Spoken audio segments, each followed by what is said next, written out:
నమస్తే మామా. ఈరోజు మనం ఒక అద్భుతమైన విషయాన్ని తెలుసుకోబోతున్నాం. మనకి తెలియకుండా మరుగున పడిపోయిన ఒక గొప్ప నిధి. అదే మన ప్రాచీన తెలుగు గణితం. ఈ విశ్లేషణలో పెద్ద బాలశిక్ష అంటే కేవలం అక్షరాలు దిద్దించే పుస్తకం మాత్రమే కాదని, అందులో దాగి ఉన్న అద్భుతమైన మ్యాథ్స్ మ్యాజిక్ ఏంటో డీప్గా చూద్దాం. రెడీనా? సరే, ముందుగా ఆధునిక గణితానికి మన ప్రాచీన మూలాలు ఎలా ఉన్నాయో చూద్దాం.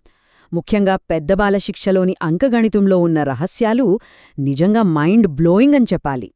సాధారణంగా ఈ రోజుల్లో ఒక చిన్న కూడిక చెయ్యాలన్నా మనం వెంటనే జేబులోంచి మొబైల్ బయటకు తీస్తుంటాం, అవునా? కాని ఒక్కసారి ఆలోచించండి, మన తాతా ముత్తాతల కాలంలో ఎలాంటి డిజిటల్ పరికరాలు లేవు. అయినా సరే వాళ్ళు తమ మైండ్లోనే అత్యంత ఖచ్చితమైన లెక్కలు అది చిటికలో చేసేవారు.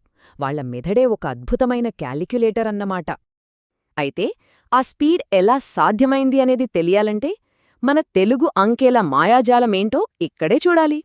ఇక్కడ ఆసక్తికరమైన విషయమేంటంటే, ఇక్కడ కనిపిస్తున్న ఈ ప్రాచీన తెలుగు అంకెలను ఒకసారి గమనించండి. ఇవి చూడ్డానికి ఎంత అందంగా ఒక ఆర్ట్లాగా ఉన్నాయో కదా. ఇప్పుడు వాడకంలో లేకపోయినా కూడా విద్యార్థులు ప్రతిరోజూ వాడే ఇంగ్లీష్ నంబర్స్తో ఈ ప్రాచీన తెలుగు అంకెలు ఎంత పర్ఫెక్ట్గా సింక్ అవుతున్నాయో ఇక్కడ మనం స్పష్టంగా చూడొచ్చు. ఇక్కడ మనం ఖచ్చితంగా మర్చిపోకుండా మాట్లాడుకోవాల్సిన ఇంకో గొప్ప విషయం ఉంది. మన పూర్వీకులు ప్రపంచానికిచ్చిన అతిపెద్ద బహుమతి, అదే సున్నా. సున్నా లేకపోతే ఈరోజు మోడర్న్ టెక్నాలజీ లేదు, గ్లోబల్ మ్యాథమెటిక్స్ లేదు, అసలు ఏమీ లేదు. ఇది మన వాళ్ళిచ్చిన మాస్టర్ స్ట్రోక్ అని చెప్పొచ్చు. సరే, సున్నా గురించి మాట్లాడుకున్నాం కదా. ఇప్పుడు ఆ సున్నాలు పెంచుకుంటూ పోతే వచ్చే అనంతమైన లెక్కల విభాగాల్లోకి వెళ్దాం. మనందరికీ సాధారణంగా లక్ష లేదా మహా అయితే కోటి, ఇక్కడి వరకే సంఖ్యల పేర్లు తెలుసు, అక్కడే ఆగిపోతాం. కాని మన పెద్ద బాలశిక్షలో ఆకాశమే హద్దు అన్నట్లు కోటిని మించి లెక్కలు వేశారు. ఆ రోజుల్లోనే వాళ్ళు వ్యవహారాల్లో అర్బుదమనే పదాన్ని వాడేవారు. అర్బుదమంటే అక్షరాల 10 కోట్లు. పిల్లలకి ఈజీగా అర్థం కావాలంటే ఇది ఇప్పటి 100 మిలియన్లకి సమానమన్నమాట.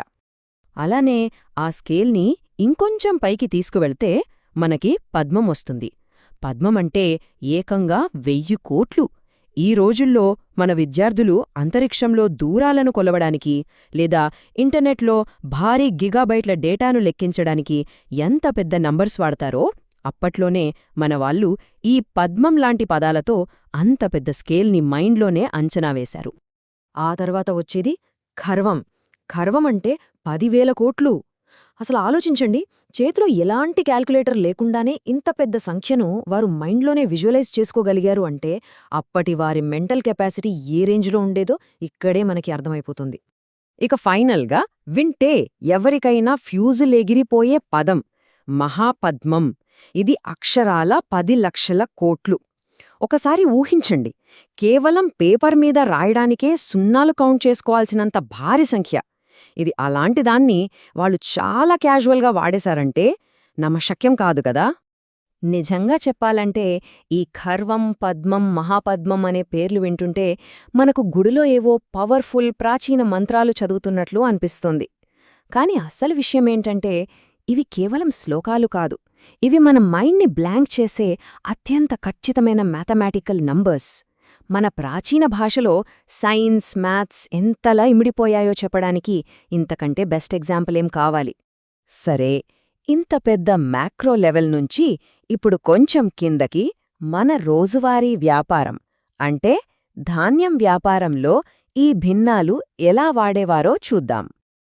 ఆ కాలంలో దైనందిన జీవితంలో ప్రతిరోజూ జరిగే వ్యాపారంలో ధాన్యం కొలతలు లేదా డబ్బుల లెక్కల కోసం గుణ అనే భిన్నాలను వాడేవారు. ఈ పావు, అడ్డ, ముప్పావు లాంటి వాటికోసం పలకల మీద స్పెషల్ సింబల్స్ రాసుకుని వ్యాపారంలో పైసా పొరపాటు రాకుండా పక్కాగా లెక్కలు చేసేవారు. ఒక్కసారి ఇక్కడున్న ఈ చార్ట్ని ఒక ధాన్యం బస్తా అనుకోండి. ఎటువంటి డిజిటల్ తూకాలు లేకుండానే వాళ్ళు ఆ బస్తాలో కరెక్ట్గా 4వ వంతును పావు అని, సగభాగాన్ని అడ్డా అని, అలానే 3/4 భాగాన్ని ముప్పావు అని చాలా ఈజీగా అత్యంత ఖచ్చితంగా కొలిచి వ్యాపారం చేసేసేవాళ్లు. ఇదొక అద్భుతమైన టెక్నిక్. దీన్ని బట్టి చూస్తే మనకేమర్థమవుతోందంటే పల్లి అంటే 100వ వంతు, అంత చిన్న భిన్నం దగ్గర్నుంచి మహాపద్మంలాంటి ఆకాశమంత పెద్ద సంఖ్యల వరకు ఈ ప్రాచీన సంఖ్యావ్యవస్థ ప్రతి ఒక్కదాని కవర్ చేసింది. మనిషి ఆలోచనకు, రోజువారీ వ్యాపారానికి ఇదొక కంప్లీట్ ప్యాకేజ్ అన్నమాట. ఇక ఈ విశ్లేషణలో చివరి కాని అత్యంత ముఖ్యమైన విభాగానికి వచ్చేశాం. అదే మానవ మెదడును పదును పెట్టడం. ఇదంతా ఈరోజు మనకి ఎందుకు అవసరమో ఇప్పుడు చూద్దాం. అసలు మ్యాటర్ ఏంటంటే, మనం ఈ ప్రాచీన సంఖ్యలను, భిన్నాలను, ఆ సింబల్స్ని నేర్చుకుని మన మైండ్లో విజువలైజ్ చేసుకున్నప్పుడు మన మెదడు ఆటోమేటిక్గా ఒక సహజమైన మెంటల్ క్యాల్క్యులేటర్లాగా మారుతుంది. ఇది మన థింకింగ్ స్పీడ్ని విపరీతంగా పెంచుతుంది. చెప్పాలంటే ఒక మోడర్న్ క్యాల్క్యులేటర్ కంటే కూడా ఎక్కువ ఫాస్ట్గా ప్రాబ్లమ్స్ సాల్వ్ చేసేలా మన బ్రెయిన్ని ఇది షార్ప్ చేస్తుంది. మరి చివరగా ఒక్కసారి ఆలోచించండి. ఎప్పుడు మొబైల్స్, డిజిటల్ స్క్రీన్స్ మీద డిపెండ్ అవుతూ మన పూర్వీకులు మనకిచ్చిన ఆ అద్భుతమైన మెంటల్ ఎడ్జ్ని, ఆ మానసిక సామర్థ్యాన్ని మనం క్రమక్రమంగా కోల్పోతున్నామా? ఖచ్చితంగా ఆలోచించాల్సిన ప్రశ్న ఇది.